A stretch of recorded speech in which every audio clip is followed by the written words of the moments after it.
শেষের মুহূর্তে দেখা যাচ্ছে, সেখান থেকে আপনি কতটা আশাবাদী জেতার ক্ষেত্রে? জেতার ক্ষেত্রে আশাবাদী নেই, আমরা তো জিতবো, ওটা তো আমরা বড় আজকে নয়।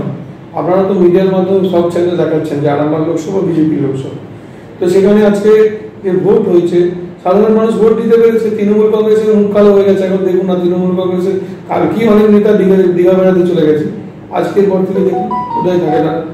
কত ভোটে জিতবেন বলে মনে হচ্ছে? 1 লক্ষ ভোটে জিতবে, 1 লক্ষ ভোটে জিতবে।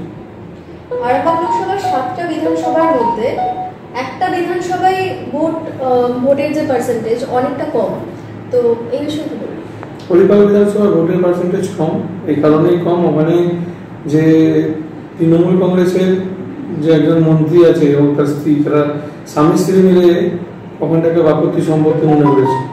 তো সেখানে সাধারণ মানুষের বিভিন্ন ক্ষোভ অভিযোগ, তার জন্য মানুষ তাদের উপর বিরক্ত হয়ে ভোট দিতে পারেনি, তার জন্য পার্সেন্টেজ কম হচ্ছে।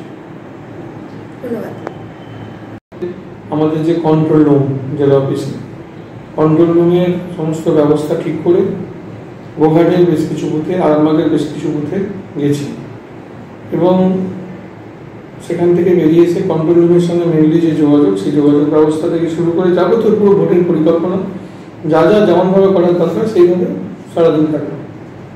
আরামবাগ লোকসভা কেন্দ্রে বলতে গেলে প্রায় একেবারেই শান্তিপূর্ণভাবে ভোট হয়েছে, এই বিষয়ে আপনি কি বলবেন?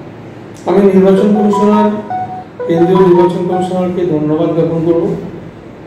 সঙ্গে যে সমস্ত পুলিশ আধিকারিকের একাংশ যারা ভোটটা করানোর জন্য তৎপর ছিল তাদেরকেও ধন্যবাদ জানাবো।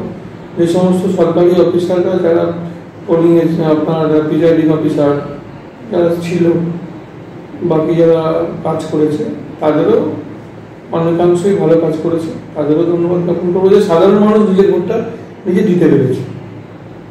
সেখানে ভোট পার্সেন্টেজ যা আছে তা সব ঠিকঠাকভাবে শেষ পর্যন্ত গেলে প্রায়